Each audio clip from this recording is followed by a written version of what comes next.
Italie, on visitait une église. Puis en entrant, il y avait une indication, pas de photographie, no photographeur. Alors, on était dans l'église, puis il y avait une dame qui prenait des photos. Je dis, madame, il y avait une chaire au milieu de l'église, montez dans la chaire, puis prenez une photo. Fait que la bonne madame, un peu naïve, monte, puis dans le chœur, il y avait une dame qui balayait, faisait le message. Quand la lumière, le flash a parti, la madame, scandalisée, criait « Scandaloso, scandaloso ». Là, la madame s'en venait avec son balai là, pour aller frapper la madame qui descendait de la chaire. Alors, ça a été un de mes bons tours que j'ai joué, mais j'en ai joué beaucoup. Alors, j'étais un peu enjoué, j'étais un homme qui aimait avoir du plaisir. Dans le temps que j'étais stagiaire, on avait une collègue de travail qui était venue avec son petit chien, nous montrer son petit chien qu'elle venait de s'acheter. Fait que j'ai dit, je me tourne vers mon tuteur, mon curé, qui s'appelait Luc, qui est maintenant l'archevêque de Sherbrooke, Monseigneur Luc Cyr. Alors, je dis, « Hey Luc, ce serait le fun, on pourrait avoir un petit chien. » Il me regarde et dit, « J'ai un stagiaire, ça suffit. » Ça, c'est... Luc avait un bon sens de l'humour. J'ai été avec des jeunes sur le bord d'un lac parce que j'allais célébrer l'Eucharistie où ils étaient, là, en excursion. On était sur un rocher sur le bord de l'eau. Puis avant de faire l'Eucharistie, je leur racontais une parole de Dieu, puis là, je les laissais poser des questions. Puis là, finalement, je dis, bon, êtes-vous prêts pour l'Eucharistie? Il y en a un qui lève la main, il dit, j'ai encore une question. Et qui me regarde. Il dit, je vous regarde depuis tantôt. Alors là, il faut dire que j'étais habillé avec une chemise carottée, un sac à dos. Et puis, je fais un peu grisonnant. Alors, il dit, ça m'intrigue, je vous regarde depuis tantôt. Puis il dit, je me demande si c'est vous qui annoncez la margarine Fleischmann dans la télévision. Je ne sais pas si tu as vu cette annonce-là. C'est un monsieur sur une montagne avec un sac à dos, grisonnant, sac à dos, qui annonce la margarine Fleischmann. Alors, lui, c'était moi. C'était sa question. C'était, voilà, une histoire amusante.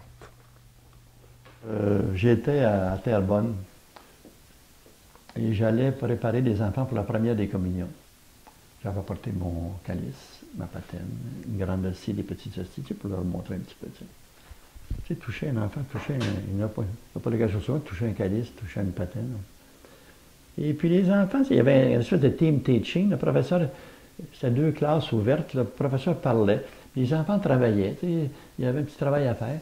Pendant que moi, tu sais, je parlais, tu sais. Et puis je voyais qu'il y en avait un à côté de moi, je le voyais. Il m'écoutait, mais tu sais, il travaillait. Fait qu'à un moment donné, je leur demande, savez-vous pourquoi le prêtre, lui, il a une grande hostie, puis vous autres, là, vous avez une petite hostie? Il continue à dire, il se passe qu'il a une grande gueule. C'est parce qu'il a une grande gueule, j'ai dit qu'il avait une grande hostie. Fait que le professeur était gêné un petit peu, tu comprends bien. Une femme qui disait, est-ce qu'ils vont permettre aux prêtres de se marier? J'ai un vieux garçon, à 80 ans, il me disait ça. Moi. Alors j'ai dit, madame, je suis d'accord qu'ils permettent aux prêtres de se marier, pourvu qu'ils ne nous obligent pas. Alors, Guy Guindon, moi puis Michel Gingras, on habitait ensemble. Et arrive le temps des fêtes, puis Guy, c'est un gars, un mégalomane. Fait que dans la grosse église de Terrebonne, il avait construit une crèche de 32 pieds de large, 16 pieds de profond, 12 pieds de haut. Regarde ça. Guy, tu ne peux pas laisser ça de même, ça n'a pas de sens. Tu ne peux pas mettre tes petites statues de plantes là-dedans, ça va avoir l'air fou. Il faut absolument que tu fasses une crèche vivante. Fait que je vais faire un deal, je ferai le bœuf, puis le stagiaire fera l'âne. Au bout de quelques jours, il vient me voir et dit, Ben, tu ne peux pas faire le bœuf la veille de Noël. La veille de Noël, tu travailles à la chenille. Je dis, ben, coudonc, tu emmèneras une vache. Il dit ça niaiseux de même. Le matin de Noël, Michel Gingras arrive dans ma chambre. Ben, il faut que tu traverses dans l'église tout de suite, vite. Fait que descend en vitesse, arrive dans l'église. Dans la crèche, il y avait un enclos avec un veau jersey de 10 jours à l'intérieur.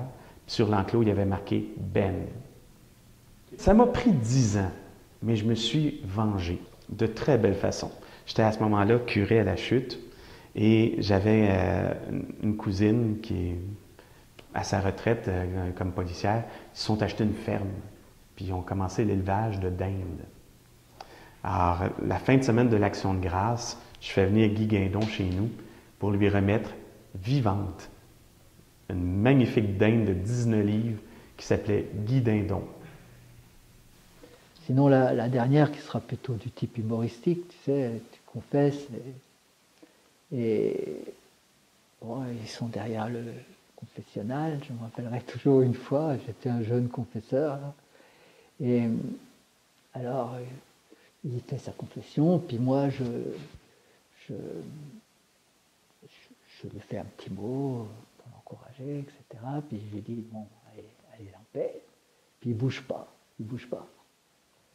Et puis, alors je dis un peu plus fort, allez dans la paix. Puis il ne bouge pas. Alors j'ai été obligé de frapper, sortir, puis de frapper à la porte pour lui dire, écoute, vous pouvez y aller. Et c'est là que je me suis rendu compte, il m'a dit, pardonnez-moi, je suis sourd.